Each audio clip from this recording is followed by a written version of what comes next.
Hi.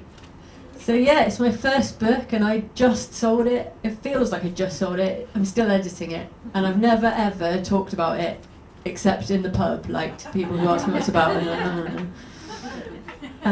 It is mostly about fighting, bare knuckle fighting. And I decided to write the book because I was reading Horrible Histories. I don't know if any of you have ever read that. It's brilliant.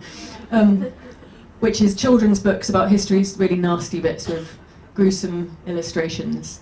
And I found this section about female boxers in the 18th century. And it turns out that we still have newspaper adverts that this woman, Elizabeth Stokes, placed in the newspapers challenging other women to fight her. And the one that I really liked after I Googled it said, I, Elizabeth Stokes, challenge you, Mary Ann Wilkes, ass driver, to take more hits on the stage than you ever give your asses. Brilliant, really cool. And then you get the replies. So, you know, you don't often find out who won. They'll say like that the fight happened and what they were wearing, but sexist. I just thought it was amazing that there were women out there beating each other up when Jane Austen was sipping tea. And I decided to write this book. And when I really started researching, Bristol came up over and over again, which is the city where I'm from, and the Hatchet Inn, which was the pub where I worked, turned out to be one of the centres of prize fighting. So if I was a hippie, I would believe that I was guided, but I'm really not, so it was just useful. The other thing that I think is central to the book is this idea about struggling to transcend your circumstances. Bristol was a city built on industry, and we didn't have an aristocracy at all, and the London nobles used to be quite snobby about us.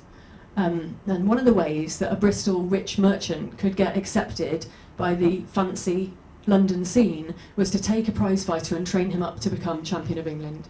And then he would be accepted and invited to all the best parties, and so would the boxer. These people who were trained, you know, they were sons of butchers and dock workers, and suddenly they'd have top hats and carriages and money. And it was one of the only ways that you could possibly go from extreme poverty to actual riches. It was like X Factor, but much better. So that's what the book's about. That's the centre of the book, is this struggle to become champion of England, but it's all seen through the eyes of the women around it. We have Ruth, who was born in a brothel and is a female fighter, and Charlotte, who's the wife of the man who is training the champion of England, the guy who's struggling to become champion of England, and she becomes obsessed with boxing. She's pox-marked and she's very reclusive, and through her association with this female street fighter, she kind of becomes empowered. It's a very feminist book. So, yeah, that's what I was about. And it's significant that I wrote it at a time when I was really feeling desperate about becoming proper and really trying to be something. It's really, really surreal because I haven't paid me yet. I've had no money yet, so I'm soon. So I'm still living in a bedsit and I can't afford a car. But suddenly I'm like here in a fancy cocktail bar talking to you about my first novel. So maybe my next novel will just be about everything being fine.